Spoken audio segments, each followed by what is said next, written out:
Hey, what's going on, everybody? My name is Tyler. And I'm Luke. And we're here with the third bonus episode of Holy Heck, I Really Like Love Live, where we talk about things that don't necessarily fit in the whole song analysis part of our podcast. First of all, I'm really under the weather this time around, so sorry if I sound a little stuffed up. But anyway, this time we're going to be looking at, what are we looking at? Today we're looking at the preview for the duo and trio songs that are being released. How cool is that? So the story of this goes that we'll be recording for our last podcast. If you haven't already seen that, we were talking about how the previews were going to be released soon, and as we were recording the podcast, it was released. So we kind of stopped everything to go listen to that. That was pretty hype. Yeah, we took about 20 or 30 minutes in between recording to kind of sit down and listen to them for a little while. They're pretty good. So in this episode, we're not going to play them for you because we don't want our channel to get nuked by Atlantis. So we'll put the video link down below and probably in an annotation on the screen for you guys. Yeah. So what we're gonna do is we're gonna look through our predicted songs, like how we thought they were gonna sound, how they actually sounded, and then we're gonna look at our rankings of the song, how we originally thought we were gonna like from best to worst, and how it ended up being.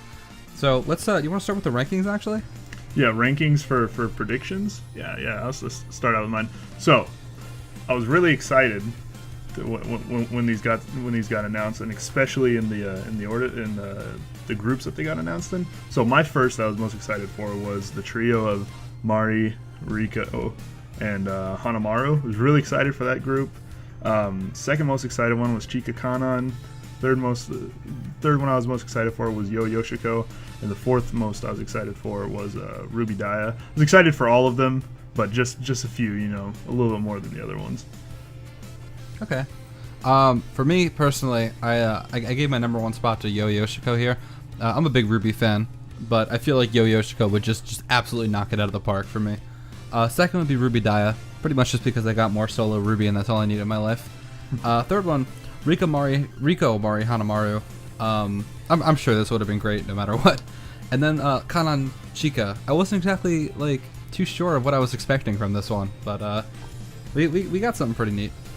So anyway, you want to take a look at the songs in order? Yeah, let's kind of run through the release order. Well, we'll just say what we projected them to sound like. For the first one, for the trio song, I thought it was gonna be kind of a heavy bass, heavy guitar. Vocally, they're identical to the Soldier Game trio. Ellie is Riko, Maki is Mari, and Hanamaru is Umi. So I was kind of expecting this amazing vocal blow your pants off vocal performance. That's what I was expecting, and kind of this heavy bass, kind of heavy guitar song. What were you thinking it was gonna be like? I thought this song was going to be a Guilty Kiss song, just straight up. I figured Hanamaru really wouldn't have any problem being able to keep up with both Riko and Mari in terms of, that kind of singing style. I mean, whether it either be a rock song or an EDM song, I feel like she could do both, because she's done things like Waku Waku Weekend, even more recently Happy Party Train, where she's shown this ability to sing in a sort of not sweet Azalea style, you feel me? Mm-hmm. Her singing. Go ahead. No, it's okay. Her singing ability is definitely there. It's just different styles. You feel me? Yeah, and they had a little interview with the three of them. I think it was right after the trio songs got announced, and they're just doing an Econama together. And King was like, "Yeah, I'd love to do a Guilty Kiss song." So I think that kind of and I agree with you. I think that led us astray that we thought it was going to be very similar to the Guilty Kiss song. It wasn't. Yeah, we'll get to that in a little bit. We moving on to the next song now? Yeah, the second song, the Ruby Daya song. What did you think that was gonna kind of be like?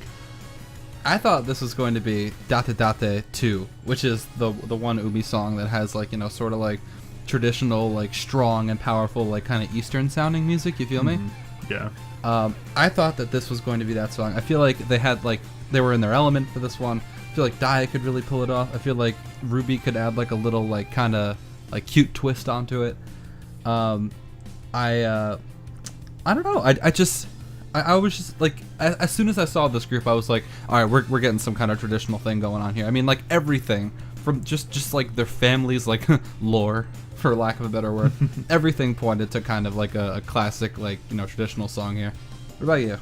Yeah, I thought the same thing. I thought it was gonna be kind of that Eastern Asia, like kind of real strong traditional Chinese music, almost sounding like you were saying, and I thought, you know, Daya was going to be there to enforce that really strongly, and I thought, like, kind of the joke of the song, you know, the fun of the song was Ruby was there, and, like, maybe she didn't get it or something, you know, and, like, that would be kind of the joke, and it would be kind of this funny song, but not what we ended up getting. Yeah, I feel like we might have been... No, actually, I was about to say we might have been the most wrong about that one, but then comes the Yo-Yo Shiko song.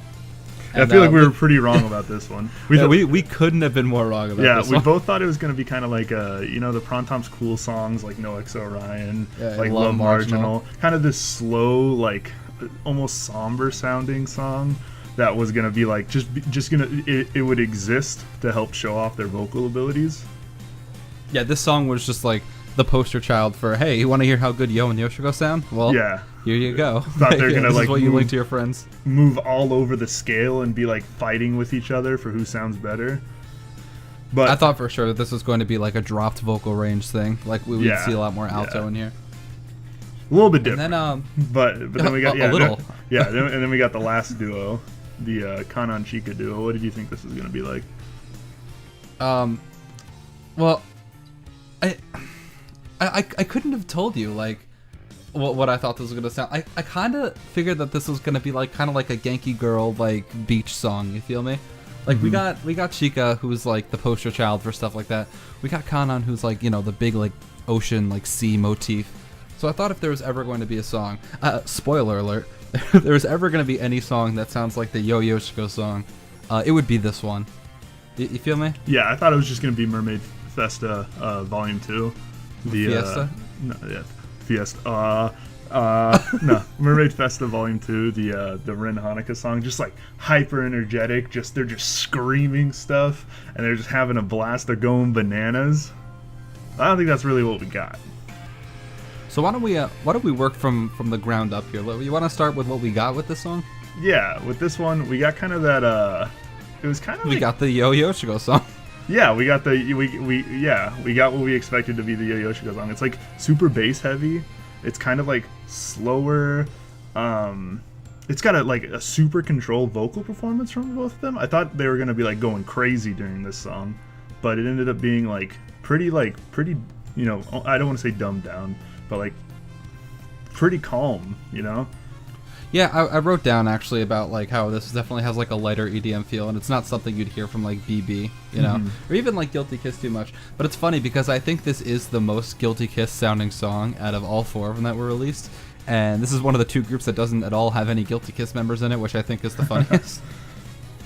Yeah, I like it. I think it's pretty decent. Just not what I thought it was going to be at all. Yeah, but if we really want to talk about things not being what they thought they were going to be, the Yo Yoshiko song. Yeah, this was Let's so get right much into different. That one. Okay, so how do we even describe this? The song is a stroll through a park. Now, this is the most happy, like, beachy song since 1-2 Jump. Like this. Yeah. I feel like if this song would be for anything, it would be like in a JRPG, and like the first 20 minutes where like the big evil guy didn't show up yet. Yeah, when you're strolling through the park fighting spiders. Yeah. Yeah, like the town name would be like Sunshineville. Yeah, there's steel drums in this song also.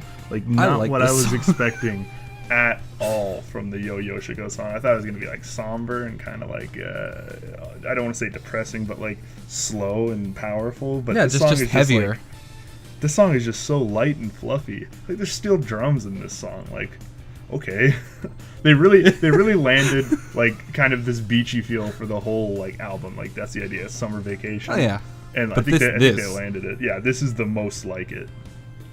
I like how Ruby wasn't here to kind of like ad-lib cry or scream from the pre-chorus of the chorus, so they just had to like improvise with Yoshiko. Yeah. Moving on up here, we got the Ruby Daya song. This song, and, this song vocally is really good. I was super happy with how good vocally they both sounded. I thought it was two of their better performances ever.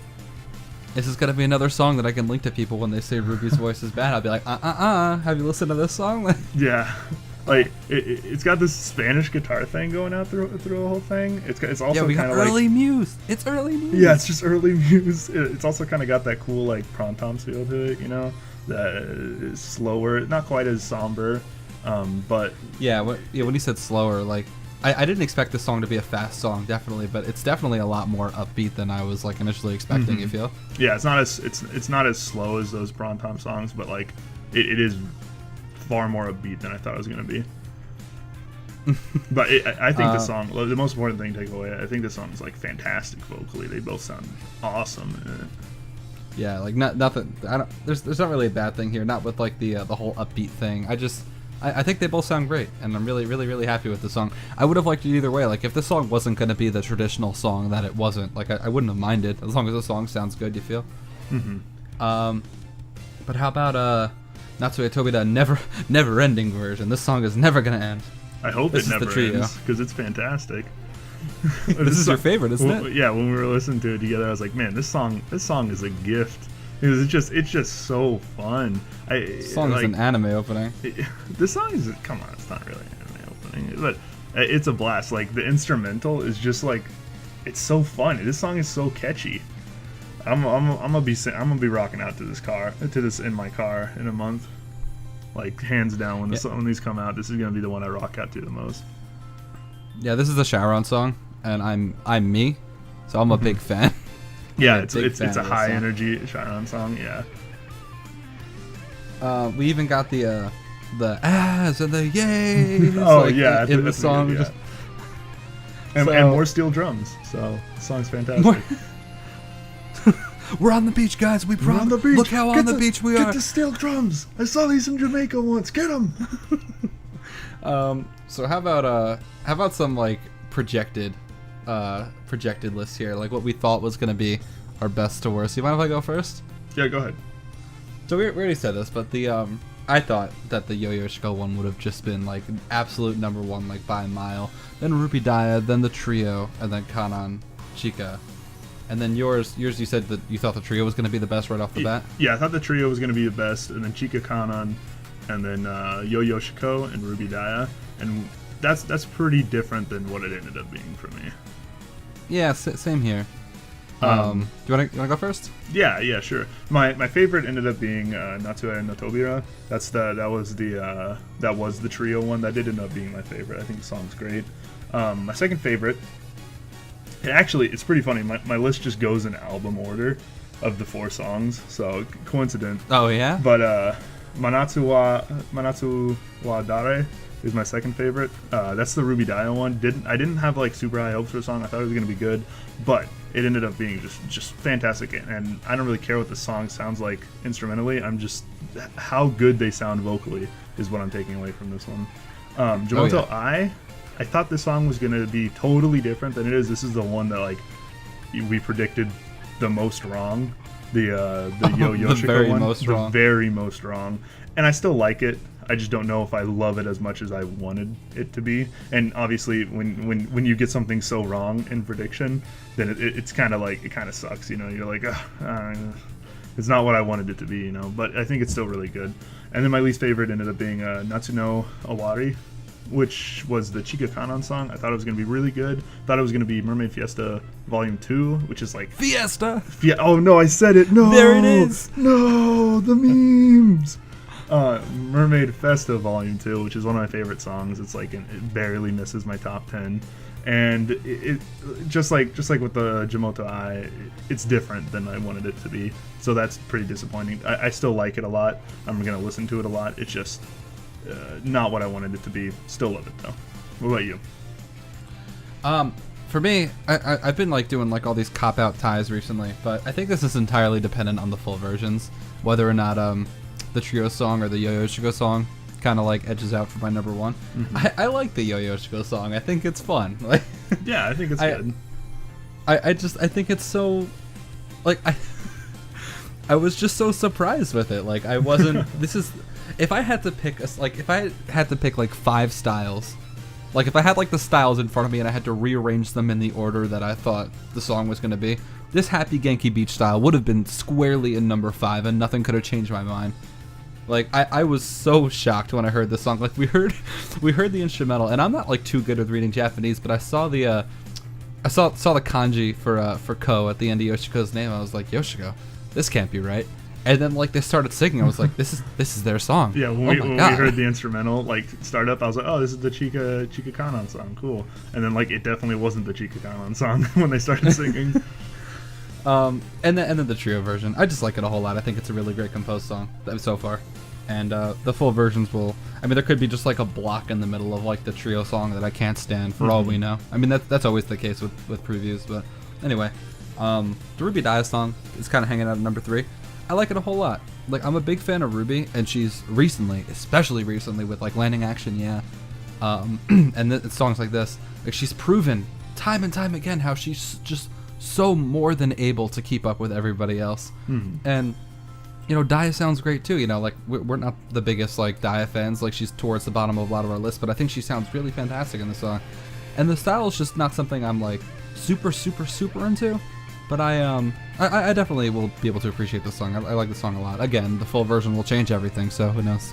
Yeah, Ruby's been really good vocally in the last, like, 6 or 7 months. Doing the 3 Happy Party Train songs, the Chiron single, Landing Action, yeah, and this, like, she has skyrocketed up my, you know, vocal list of, you know, voices in all of Love Live that I like the most.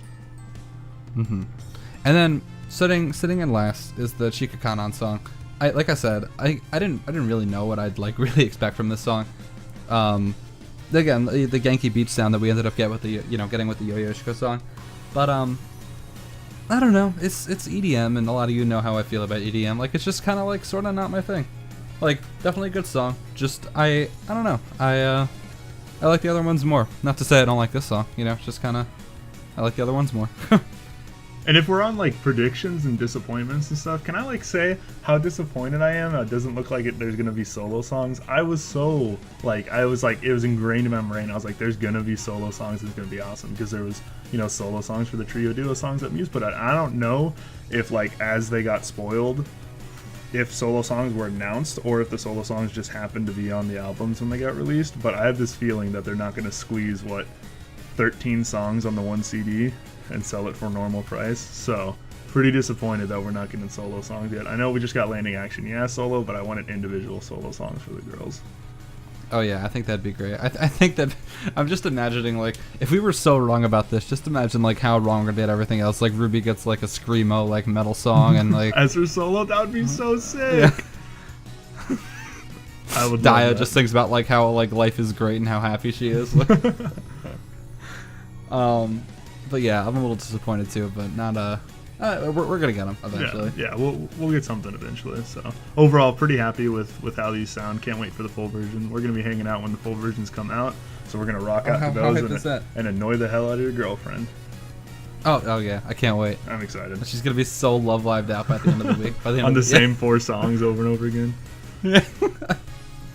But anyway, guys, I think that about wraps it up. Wouldn't you say? Yeah, I think that just about does everything that we wanted to say. Thanks for listening, guys. Yeah, we got our full episode coming out on Friday, as always. So take it easy, guys. You guys have a great night. See ya.